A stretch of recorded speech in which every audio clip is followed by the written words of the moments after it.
Good afternoon, everyone. This is Barry Dahl from the D2L Teaching and Learning Community. Thanks for joining me today for the next webinar in our Teaching and Learning series. 5 more quick wins for accessible online courses. We'll get started in that in just a couple of minutes. If you're new to our webinar offerings here, tell you just a little bit about the interface. You are able to customize your own viewing experience. Today we do have a live captions window, which you may need, may not need, and you can move any of the windows around, including that. You can make them smaller, you can minimize them completely. Many people like to make the live view window quite a bit larger. There's also a so basically move and resize anything that you want to. There's also a series of icons at the bottom of the page, and that's where you can open up new things, such as the group chat, which is kind of closed at the beginning by default. There is a Q&A pod on your screen, so if you have a question for me about any of the content, feel free to use that. Group chat will work for that as well, if you like. And one more thing that I ran into yesterday. In the resources window, I've dumped quite a few links, and the very first link is a check, a test of your system with the webinar system. The reason I put the link in there is that yesterday when I uploaded a couple of videos, I was unable to view my own videos because I didn't have the newest version of the Flash player. And so the videos that we will have near the end today do require the newest version of Flash player. If you click that link to check your system, and then you'll see click this link to check all of the different things installed. It will tell you if you have everything you need to get all of the content for today's webinar. So that's that. We are in major work mode for Fusion 2017. Wednesday and Thursday, July 19th and 20th, we will be in Las Vegas for Fusion 2017. The post-conference is Friday, July 21st. Post-conference workshops are half-day kind of deep dive training type sessions.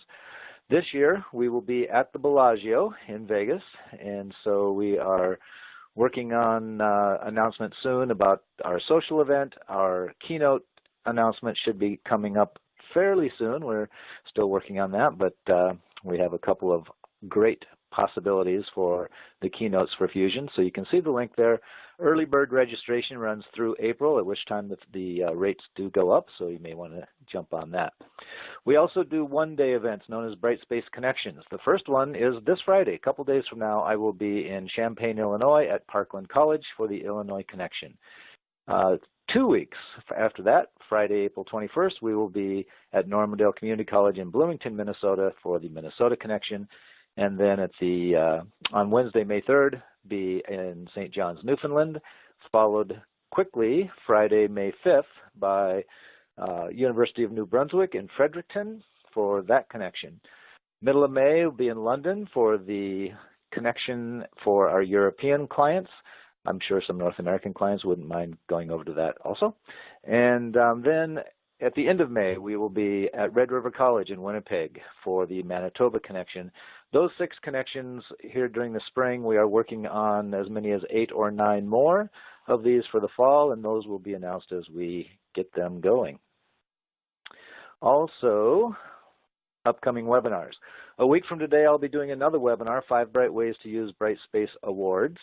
And particularly, we're looking at kind of the less conventional ways as opposed to just a badge or certificate for student learning, which is probably the primary use of the awards tool.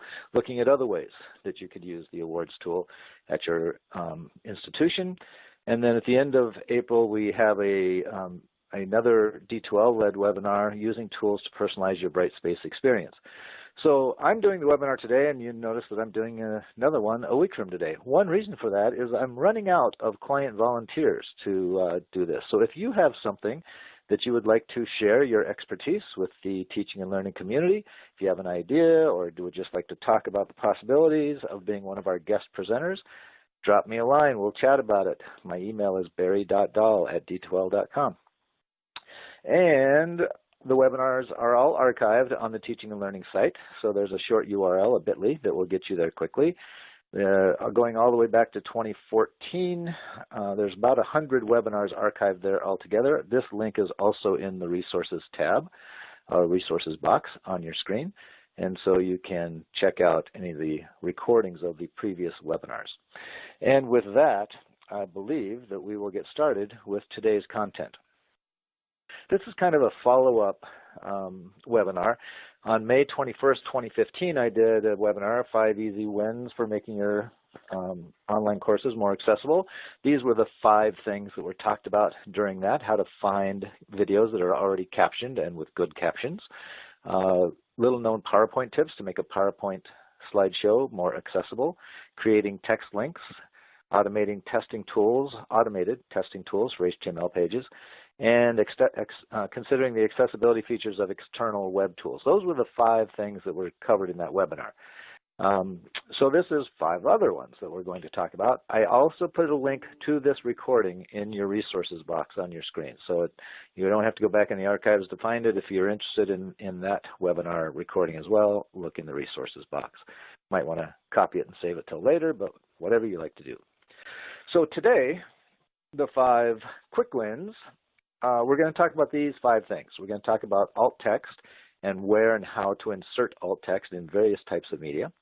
We're going to talk about the proper use of headings in content documents, how to create tables with the Brightspace HTML editor, accessible tables, easy ways to create scripts and transcripts, and then editing YouTube captions and the importance of phrasing in your captions. So those are the 5 things we're going to talk about today, and I hope something there is of interest to you.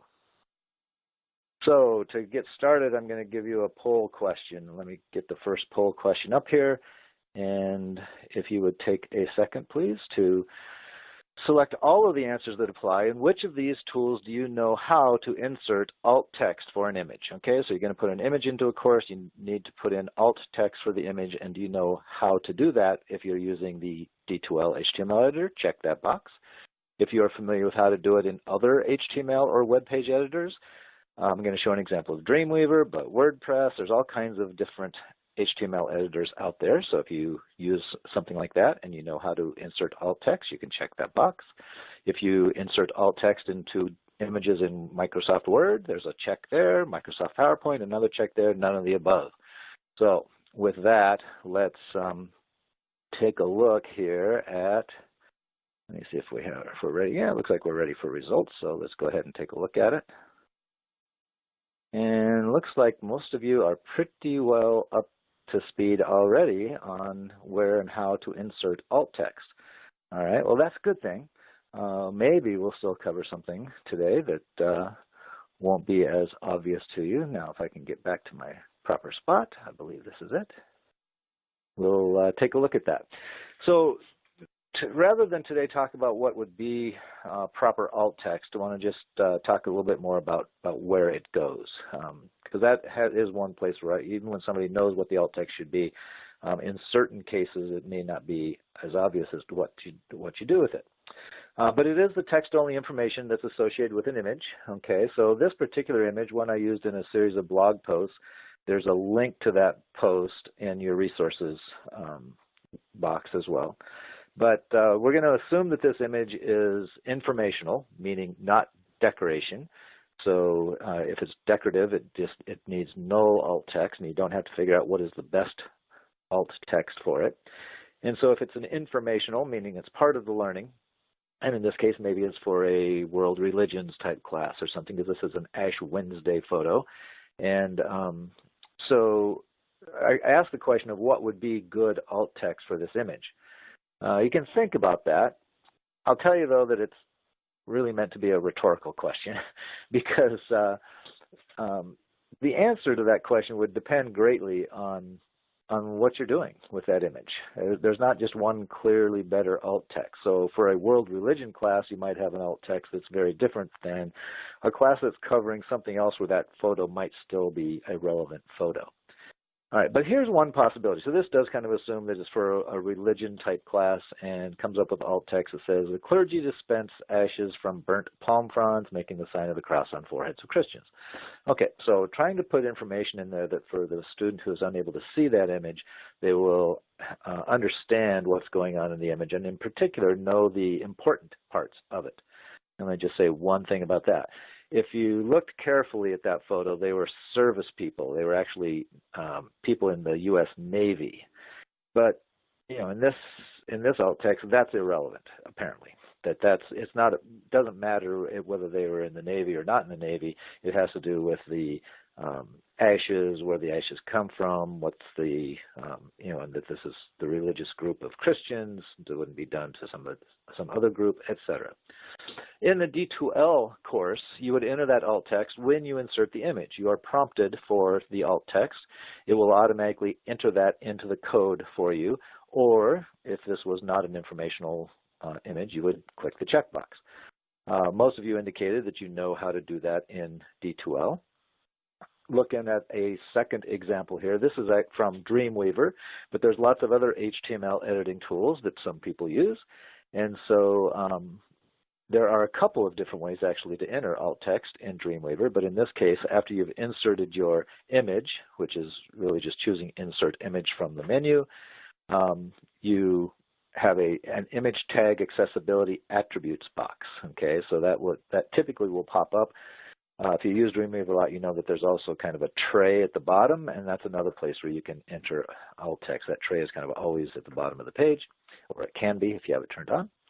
And that's where you would enter alt text. It is also nice that they give you a place there to enter a link to a long description. If you have created a long description page for an image, this is an easy way to insert the link to that page. And that's what would be necessary for a long description. But even though a lot of you on the call today indicated that you know how to do it in PowerPoint and Word, I find that this is oftentimes problematic for people. Either they don't enter it at all, no alt text in their Office documents, or they put it in the wrong place. So here's an example of an image in, it doesn't matter really if it's Word or PowerPoint. This one happens to be Word, but it would work the same way in PowerPoint. And there are two fields that they give you when you go into Format the Picture. And one field is the title, and the other is the description. And the title is not where the alt text goes. A screen reading program, screen reader, will not pick up the text that's in that title frame. It will pick up what's in the description. And so alt text, as we commonly call it in web programming, goes in the description field for the Microsoft Office, in particular Word and PowerPoint images. And then one more thing I wanted to talk about today when it comes to Word and PowerPoint are the other types of graphics that are used. So as the list on the page shows, we are talking about tables, charts, word art, which is not text, shapes, and smart art graphics, such as the example shown there. That's a smart art graphic, one of the standard ones that they give you, in this case a cycle, and I think this is the learning cycle or something like that. But once again, the alt text for that image goes in the description field, not in the title field.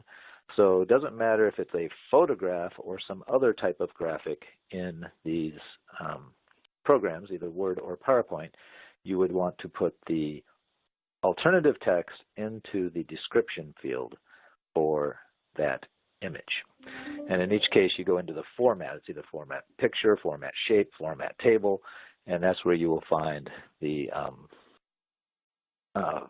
place to alt text. And again, it's a little confusing. If you look on the screen, if you can see that well enough, the alt text box has, first and foremost, a title.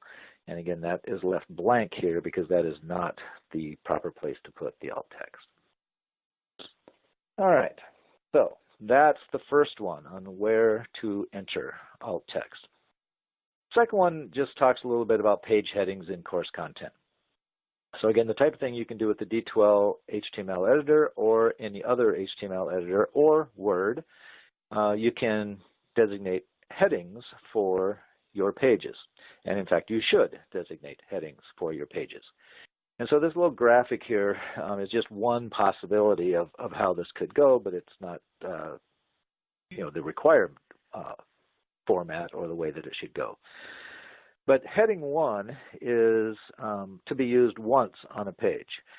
Think of it as the title of that particular page, similar to a title of a book. You don't have more than one title, and you would not use heading 1 more than once on a page. You can have multiples of all of the others, but one thing that you should keep in mind is that you should not skip a level. So in the graphic there, they show there's a heading 1, then it's followed by heading 2, heading 3, heading 4, heading 5, another heading 5, which is fine. And you could, there could have been heading 4s after you had gone past 1, 2, 3, more than one if you like. So lots of possibilities, but they do not jump. So in other words, it's not going to be heading 1, heading 2, then heading 4, and then later on a heading 3 or that sort of thing. One of the reasons for this is, again, for people who are using screen readers, this is a way that they oftentimes skim through or go back in particular to a place where they need to listen again to the text. And so this is, the headings are a way of organizing content for them. And once you start skipping headings, then you confuse that organization. And this is intended to use the settings in the program, so HTML editor, let's say, in D2L, to pick heading 1, heading 2, heading 3 from the format choices. Don't just change size, make it bold, change the color using kind of the font attributes, because that does not indicate a heading to assistive technology. So you want to make sure that you use the tools that are built in. And one thing I might mention about this is that you don't have to go with the defaults. It kind of makes me crazy in Word, Microsoft Word, that the default, at least the way it's configured for us, the default heading 1 is a really faint, light blue color, which I can barely see myself. And so I think there's accessibility issues with just their choices.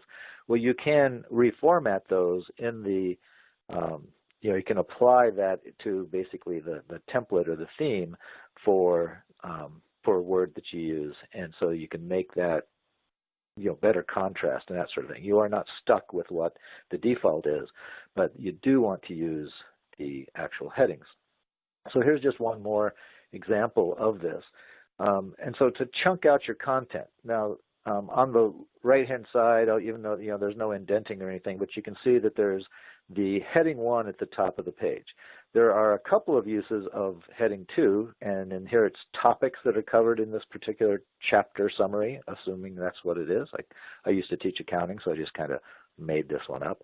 But in topic 1, I can have subtopics or whatever you'd like to call them. And in an actual case, they wouldn't just say topic 1. It would be debits and credits, and then subtopic A would be something like whatever, how debits and credits work when you're dealing with assets. And so this is showing the use of the headings that would allow the student to navigate through, basically, and then find the sections that he or she wants to study more. So just another example of what was on the previous page. I hope that's helpful in some way. And we're going to take another poll question. So let me get poll number 2 up here, because we're going to talk about creating tables. Tables, especially like in course content, for example. And so the question is, how confident are you in creating tables that are accessible? Not at all confident, just a little, fairly confident, having worked on it before, very confident. And excuse me one second. Still see some votes coming in here. I'm going to wait another 5 or 10 seconds, see if we get any more responses. A couple people might have checked out, or all right, looks like those are all the responses we're going to get. So let's take a look. I have a little bit more of a mixture on this one. 2/3 are either just a little or not at all, and we have the other third who are fairly or very confident in doing that. So I'd like to call on one of you to just take over on this section. I wish. Guess that was I was kidding, kind of. I will tell you, as I find my slide here, hang on a second, I will tell you that I found this to be a little confusing, maybe disappointing is another word, because I've had this content before, but as I was preparing for the webinar, I found something that I wasn't quite prepared for, and so we'll talk about that in a minute. Proper use of tables in content pages. And so for a table to be accessible to students using assistive technology, there are a few kind of rules that you want to follow. They need to have properly designated column headers and or row headers. And it depends on what the content is in your table. And in some cases, you may want both column headers and row headers, but it's dependent on whether that needs to be called out by the assistive technology as being a heading. A header is a better term. But the other thing is when you're making cells, so things like Microsoft Word and PowerPoint and those types of things make it real easy for you to combine cells together, merge them, and also to split them and that sort of thing.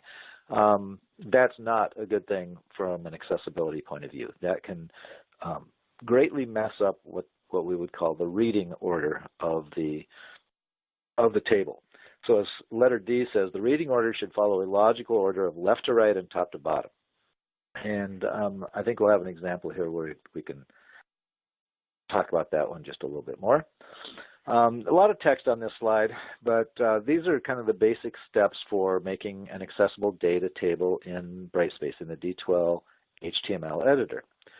As I said, designating the column headers is essential for the screen readers, and so they need to be able to understand how that information appears in the table.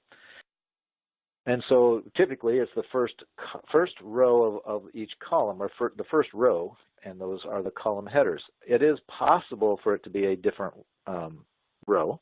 The first row might be informational in nature. It might actually be a caption that looks like a row. So you would designate, basically tell the table what row is where your headers are found for each column. And so you put the cursor in the cell that you want to designate as the table header. You click the drop-down menu, and there is a graphic coming up here, but there's a drop-down menu next to the table icon in the toolbar, and then in cell properties, you designate that you want this to be a column header. All right, so it's number 5 that surprised me, because I was using a new installation of Brightspace, and it has daylight applied. And what I found is that the functionality has changed a little bit.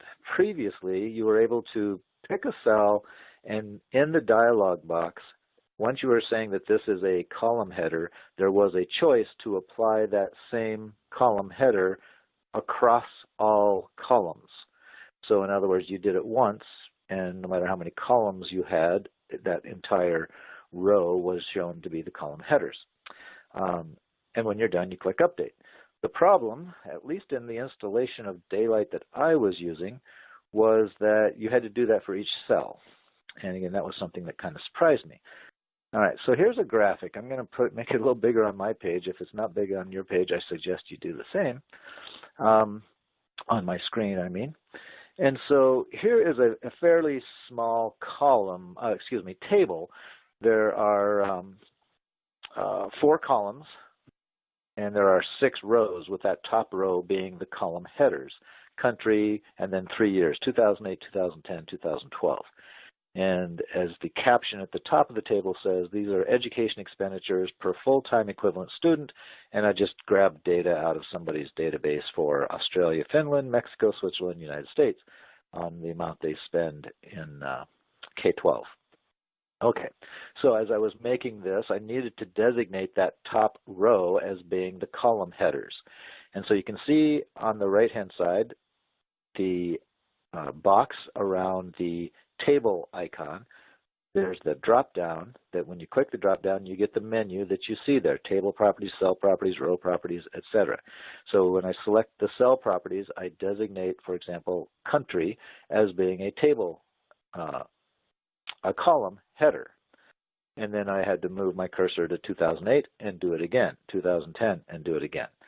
So the functionality that was there previously that would allow me to do that once and apply it all the way across is not there right now. At least it wasn't in my implementation, and I'm guessing that would be the case in others.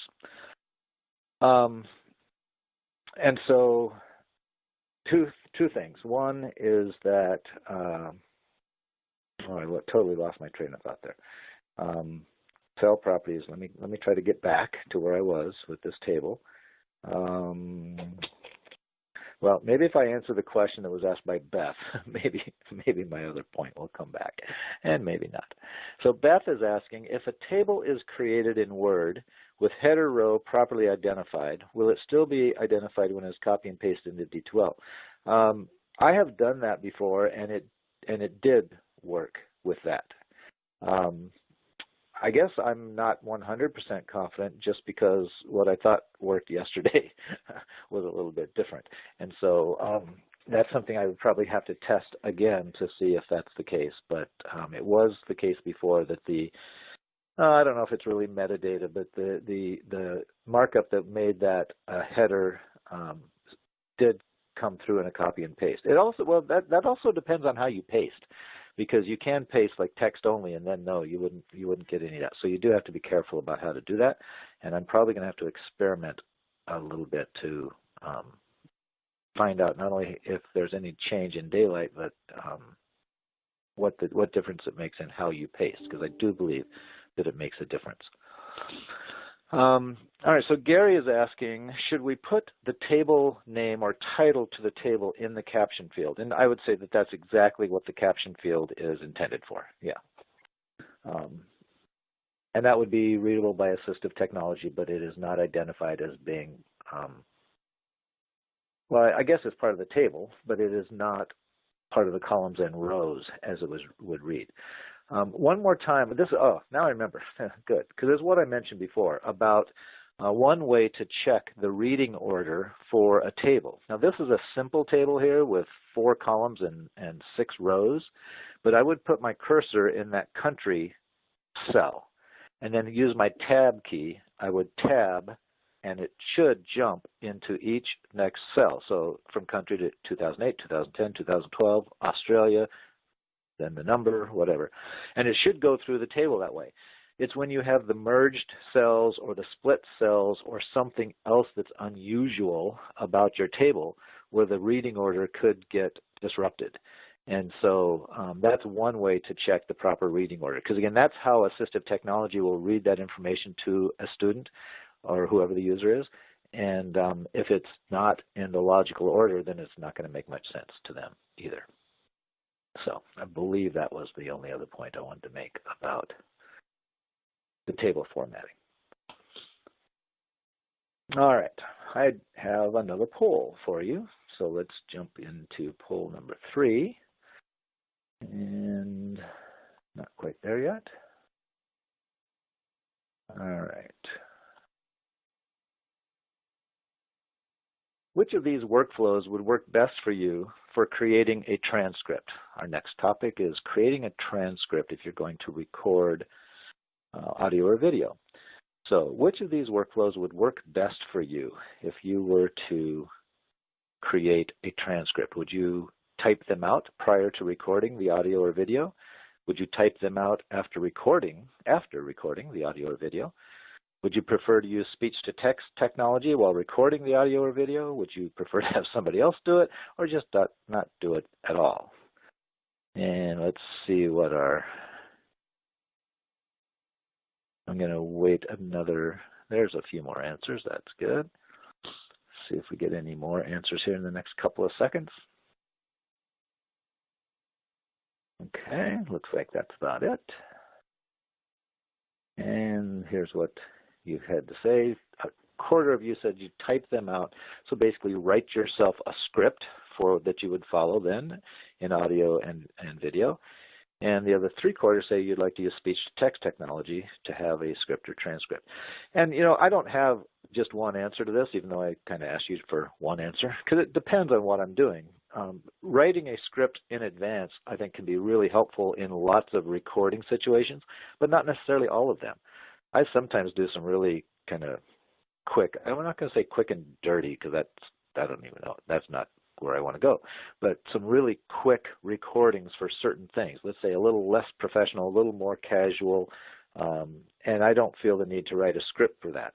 But if I need a transcript for accessibility purposes, then something that will capture that, which is speech-to-text technology, can be very useful. But if I need to really think about what I'm going to say, that's where I may very well write it out. I also might just speak it out. So again, using speech-to-text technology prior to recording it, so I can test how it sounds, how it feels, and edit and do all that before I actually record. So there's lots of choices here. And let's take a look at how these go. I think I'm getting back. Let's see. There's, no, I thought I had another question, but let's jump into creating scripts and transcripts. So my general rule of thumb, if you're going to record something, make a script first. But as I just said, it sometimes is, sometimes I don't follow my own general rule of thumb if it's going to be one of those quick and casual types of recordings. If you do have a written script, you'll find lots of benefits from doing it. You can absolutely speak more clearly, cut out a lot of the you knows and things like that. And because you have a script, you also have a file that you can use for closed captions or transcripts or whatever it is you need to have, if it's video or audio or both that you are creating. So that's my general rule of thumb. My preferred workflow is one of the ones here on the screen. So just looking at kind of the two that also happen to be chosen on the poll is to type out or keyboard something into a word processing document, whether that's Word or Google Docs or anything else like that, so that you have basically a written script. If you are recording at your computer, then, and I've done this many times where I like to have that script on one of the screens that I'm using. Preferably I have more than one screen, but not always, where I can have the script and I can reference it. I can kind of use it, refer to it easily. And even if I'm looking into a webcam when I record, I can have the script positioned in a way that I'm not too far off of camera eyesight for the script. Speech-to-text conversion is something I use a lot, and I have actually used it for many years, but it kind of goes through different iterations, and it's so much better now than it used to be. It used to be kind of frustrating, and it would work okay part of the time, and I just sometimes felt like I spent way too much time editing. I should have just typed it out in the first place. But that's not really the case anymore. And so there's a couple of ways that I do speech-to-text now. And first of all, I'm usually looking for something free. I have previously had a paid version of Dragon Naturally Speaking. That's great if you happen to have that computer with you when you're doing it, if you happen to have the money to pay for it, etc. But on that, the list of 4 options, it's really the first 2 that I now use quite a bit. First of all, they're free, and second of all, they work, at least for me, really, really well. So I am going to show you a little video about using my phone for speech-to-text conversion, and then also on my computer using Google Docs. It would also work on my phone, by the way, but this example is using computer, using the PC, Google Docs on my PC. So here is a video, should pop into your live view in just a second. All right, so I'm going to do a quick little demo using my phone and my computer to use voice-to-text and to then have that text on my computer where I can easily upload it as a transcript into YouTube or whatever else I might be doing. So an app I like to use is Evernote. Evernote on my phone, Evernote on my computer. And so when I record something on my phone, I can access it real easily on my computer. So first thing I'm going to do is start a new note and record the Title, Script for April 4th, 2017. Okay, then I go into the notes field and I turn. Omit background noise from the transcription. New paragraph. Background sounds should not be transcribed, comma, or if the transcriber feels it is necessary for the caption reader to read to understand, comma, then these noises should be transcribed using square brackets to set them off, period. Okay, and that looks pretty good. I'm going to go ahead and save that in Evernote. And now here on screen where you see my web site or web app for Evernote, I refresh the screen and we should see a new note at the top of the list. Kind of a slow refresh. I assume it's coming. Here it comes. And there is my new script for April 4th, 2017. Omit background noise from the transcription. Everything looks to be accurate the way I said it. And that is now something, and of course I could continue. Maybe it's a much longer script that I am recording. And I would be able to use that either as a script to read if I'm creating a video after the fact, or I can use this then as a transcript or as captions in YouTube or wherever else I might be doing it. So that's one example, and it works really well for me, and it's free. Evernote's free. The other example I want to show is just Google Docs. So the voice typing in Google Docs, which I already have turned on, that's why the microphone is over here. I will create the same script, but I'll use Google Docs. So I click on the microphone. Omit background noise from the transcription. New paragraph. Background sound should not be transcribed, comma, or if the transcriber feels it is necessary for the caption reader to read it to understand, comma, then these noises should be transcribed using square brackets to set them off. And I click off that, and I check to see if it made any mistakes. I actually don't see any mistakes in here. And so there's another example of a free tool you can use for voice to text to create a script and or transcript.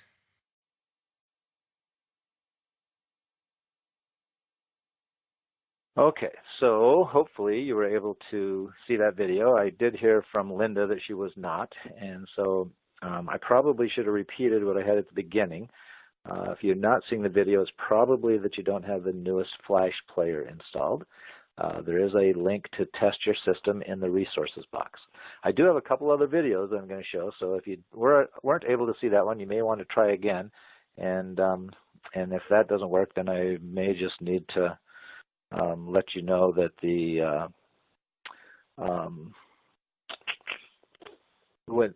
could see it on the recording, which is not ideal since you're here right now. Okay, so let's go back here to those tools, and I want to just mention one more time. One reason that I use my phone in the first example is because the speech-to-text is so accurate. I use it all the time. If I'm sending a text message, if I'm writing an email, if whatever I'm doing on my phone, I use my voice probably 80 to 90% of the time. Because it requires such little editing. So just the accuracy of it alone is one good reason for me to use it. The other thing is that I can do it anywhere. I don't need to be sitting at my computer. I don't need to have an internet connection. I like to have the Wi-Fi connection, but I can use data if I have to.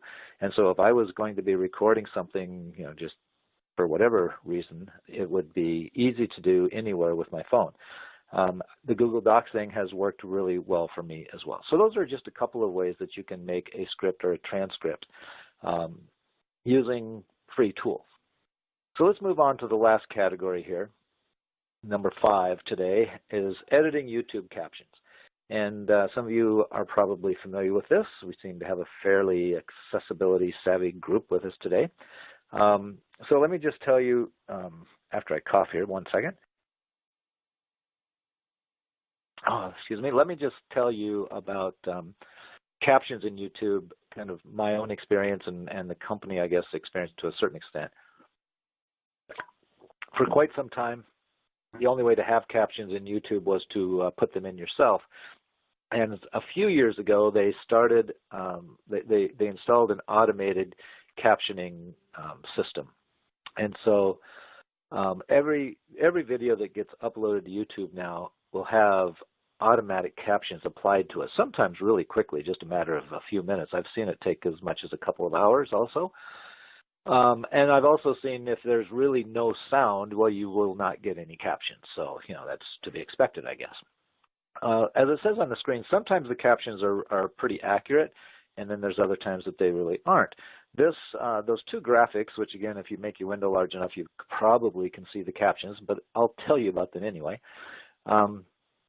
That's a real thing. I had created a video for the MOOC that we did on web accessibility, and at the top it says, "Hello, everyone. This is very dull. Very dull." I'm going to do a quick little video here. So, hello, this is very dull. Well, what I said was this is very dull, and there's a big difference. Doesn't sound like a big difference, but there is to me. This is a pretty good sized difference in how that comes across. So if I had left the automatic captions on there, that's what somebody would have seen if they turned on the captions is, "Hello everyone, this is very dull." And so I needed to go in and not only edit that, but a few other places.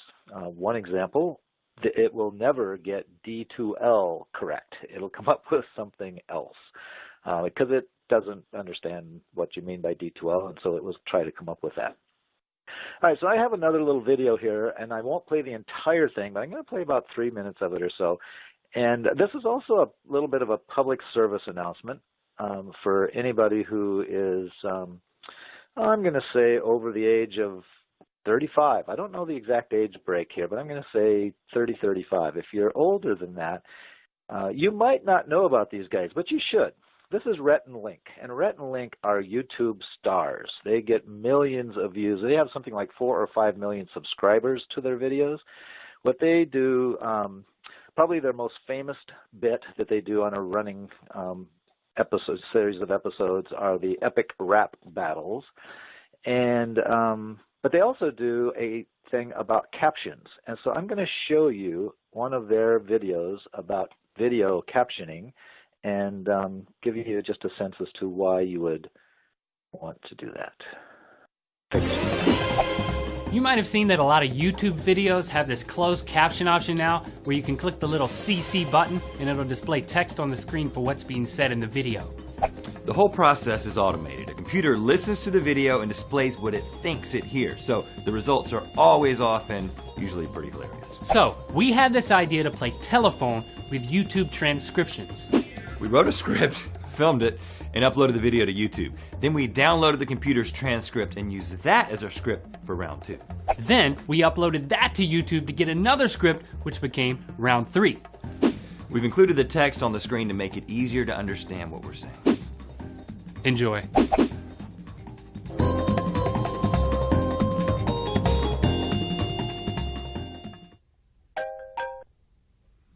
Hey, man. Hey, I've been trying to reach you for the past hour. What have you been doing? Oh, nothing. I was just polishing my Little League MVP trophy. Is that a euphemism for something? No. What are you eating? Or 100% organic free-range black bean vegan burrito. How can a black bean be free range? I don't know. Google it. You'll never guess what I'm holding in my hand right now. An iPhone? I got tickets to the Lady Gaga Putt-Putt Tournament and Monster Truck Rally. With the opening act, Little People with Piercings? Yes. I can't believe it. You're my best friend, man. When do we go? Actually, I'm not taking you. I'm taking Elise, my 8-year-old niece. You mean the niece has been trapped in that goat cheese making cult in southern Venezuela? Well, it's a llama butter making cult in South Carolina, but yeah. Well, next time you want to call me and not invite me to something, then just don't call me at all. Well, next time you don't want to be happy for me when my niece is released from a cult and gets to go with me to an amazing concert, don't answer your phone. Fine. Fine.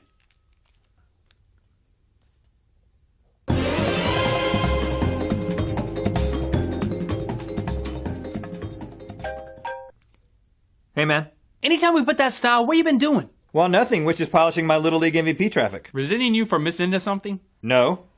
What are you eating? Or 100% organic, free-range, but the Indian retail. Part of my baby free range. Parallel to collect. Never guess what I'm holding in my hand right now. Marathon. Advantages to the Lady Gaga Puppet Tenemos a drug ride. With the opening at Little People would be a Sensta? U.S. But do you believe it? Your best friend. When we get? Actually, I'm not taking it to get at least 9-year-old niece. You mean he's been trapped in a goat cheese making calls a network? Was a lot about meeting. Construct a line of the year. Without anyone calm united by minister to the so-called me at all. Well, next time you don't want to be happy for me, woman eases release from a cotton disability to an amazing concert donating your poem. 5.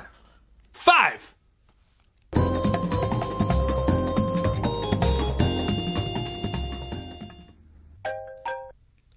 Hey, man. All right, so that does go on to round 3, where you see the computer's rendering of what they said, number 2. But they were reading the transcripts that were recorded from the very first time. So you can, or the closed captions. So you can see how little it got correct. And part of that was because those gentlemen spoke very quickly and used some terms that the translator wouldn't quite understand. So I mentioned it was kind of a public service announcement. So if you aren't familiar with Rhett and Link, you could check them out. If they have a video of any kind that's relevant to your class, you could score some street cred with your students by referencing Rhett and Link. And so with that, I have just a short video on how to actually edit the captions in YouTube. For a while, it was possible but not terribly easy to do. They've made it quite a bit easier. And so here is one shorter video for how to actually edit your captions. I'm going to make a quick video here to show you how to edit your captions in a YouTube video. After you've uploaded a video and they have the automated captions, go into your video manager, get to your list of videos, find the video that you're interested in. I'm going to use this one because this was almost 9 years ago, and as before they had automatic captions. This was never captioned properly. There are captions on it because they went back and did the auto captioning on lots of others. So there's this video here with me and the governor of Minnesota at this thing, and I looked at the captions on this and they're pretty bad. So along the top here, here's one way I can get to the subtitles and closed captions. And when I do that, you'll see over here on the list any captions that have been published. Well, the only ones that have been published are the automated captions. And so I'm going to go ahead and click on that. And it'll open up the video here with the captions. I'm not able to edit yet, but let's just see if they need to be edited. So if I click play, it says, "Very, did you want anything? You've been so instrumental, and as I heard, I will just." Okay, well, that's not what he said. What he said was Barry instead of very. Did you want to say anything? Okay, so I click on the edit button, and when the editor kicks in, these are now editable. And so instead of the word very, he said very, and let's say comma, did you want to say anything? And let's put a question mark in there because that's pretty much what he did. And it says, "You've been so instrumental," and I forget what the rest of it is, but I can listen to it.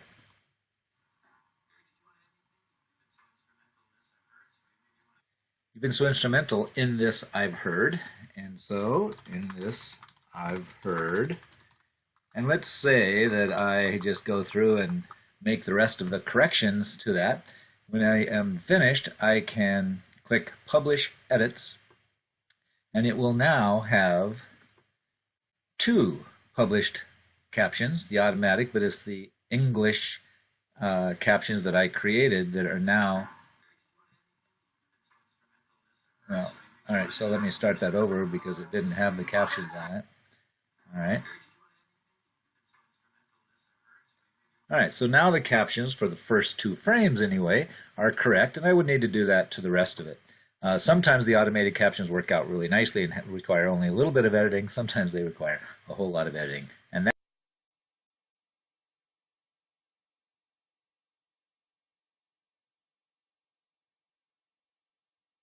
Okay, so as we come back to the last couple of slides before we wrap up today, just wanted to mention one thing I didn't say in that video about where it had the second caption file listed. You probably want to get rid of the automatic caption file. The reason, even though you would overwrite it or You don't really overwrite. You make the new version, the active version. When somebody's watching your video, they actually can go in, if they know what they're doing, they can go in and choose which caption version they want. So they could still actually put on the automatic captions. I don't know why they would, but they could. And again, sometimes it's downright embarrassing what it says on there. And so if I have created an edited caption file, I would prefer to just get rid of the automatic captions because there's just no reason that anybody needs to see those. All right, so just a couple of other things about captioning, and in particular about phrasing. And so when you're, and that video actually was not a good example of phrasing. I should have pointed that out, because on the very first frame, there was like 2 words that kind of went on the next sentence with the next frame. It would have been better to break it that way. As much as possible, have each caption appear as a full phrase. It doesn't have to be a full sentence, but kind of a logical break in a sentence if it's not a full sentence. So the example on the right here takes a look at just some real basic text. Hi, this is Barry Dahl from D2L, where I have the pleasure of serving as the Senior Community Manager for the Teaching and Learning Community. Okay, so that's what you want to say, or that's what the closed caption should say. In the top example, that's kind of broken up. Hi, this is Barry would be on one screen, and then it would switch to Dahl from D2L, where I have the pleasure. And then it would go to the next screen. So instead, you would want it to be, hi, this is Barry Dahl from D2L. And then it would switch to the next screen, where I have the pleasure of serving as, and then the Senior Community Manager for the Teaching and Learning Community. So just coming up with the phrasing that not only makes it easier to read those captions, but just kind of makes, it's not so much whether you can read it, but whether you can comprehend it. And sometimes when you have that break in illogical places, your brain has to work harder to piece it back together properly. And so the last slide here is just a list of guidelines for phrasing and what you would call line division. This is from DCMP. I also put this link in the resources box. And so basically it's just good advice for how to make your captions break in good spots. So don't have a break between a modifier and the word that is modifying. The third one there, person's name and title from the name it's associated with. I tried to show that example on the previous slide. So there's just some fairly simple to follow examples of how to edit your captions or create them from scratch if you are, and then follow some good guidelines for making those captions as understandable as possible. And with that, I have one last poll question for you, and we will wrap up here. And so that last poll question is right here. Which of these 5 things do you think you can put to work immediately, or if you help other people put them to work, which of those do you think you might be able to help, say, faculty or whoever you work with? The adding alt text to images, creating proper page headings, create accessible tables, create a script or transcript, edit captions in a YouTube video, or none of the above.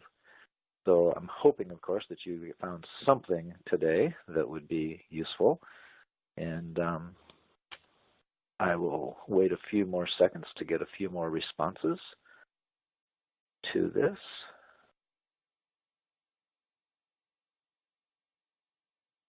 My goal in most of these webinars is that you can have 1 or 2 takeaways, things that you can start using right away.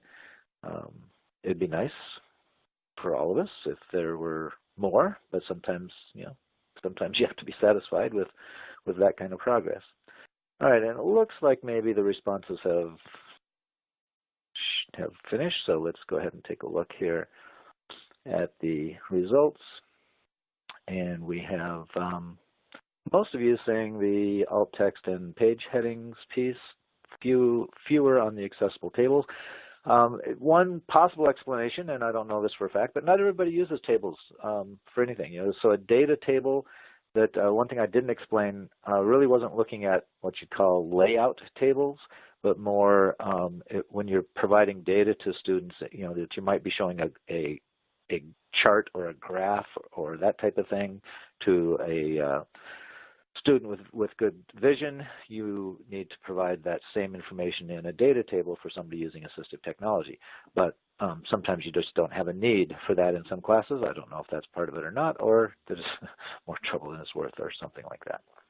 All right, so with that, I will take a look here at any additional questions. I think I have answered the questions that have already come in, but let me see. And not just questions, maybe you have suggestions for any of the other things that we talked about today,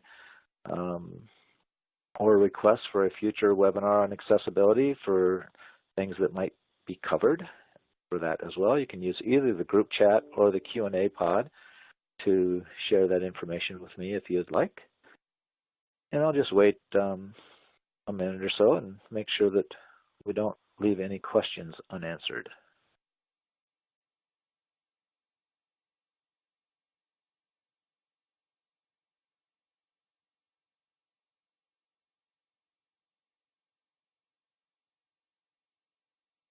I am not seeing any questions at all. Can't tell if that's a good thing or a bad thing. Oh, Elaine asked a question, whether there's a site with info on the Evernote transcribing process. Elaine, I don't actually know for sure if there's a site for that. I think that's actually a pretty good idea. I could work up a blog post for the Teaching and Learning community blog site about that. I'll look to see if I see anything else that's already out there, but something I just kind of did on my own, so maybe I can document that a little bit and share it out. That would be a good idea. Thank you, Kathy, for thanking me. As George Carlin used to say, thank you for thanking me for thanking you. And then it went on from there. All right. Anything else before we close it down today?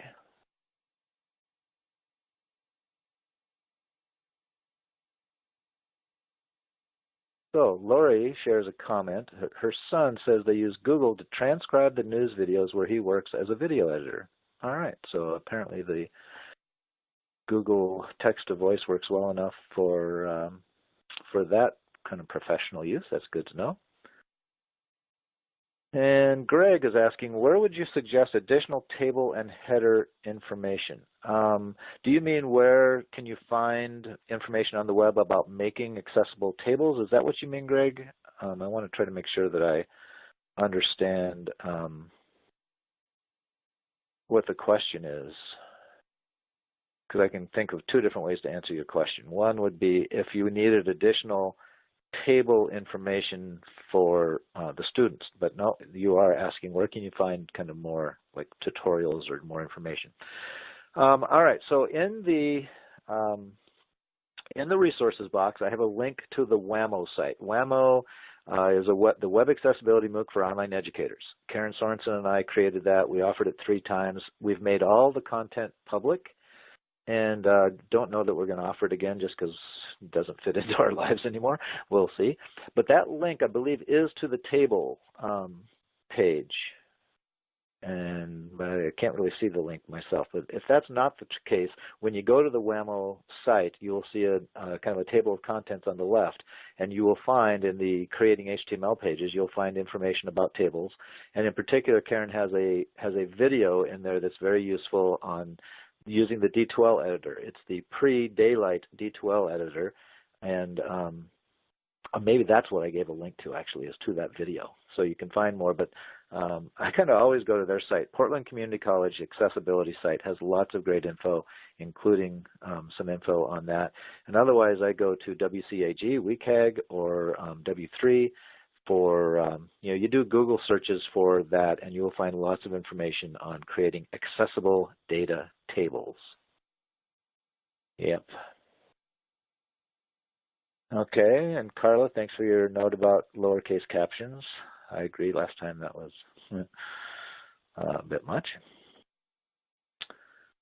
All right, so I am not seeing any more questions or comments coming in, and so I believe that we will call it quits with that. All right, thanks everybody for joining. A week from today, we'll be looking at some of the kind of alternative uses of the D2L awards tool, badging and certificates. All right, everybody have a great day and rest of the week. Thanks. Bye.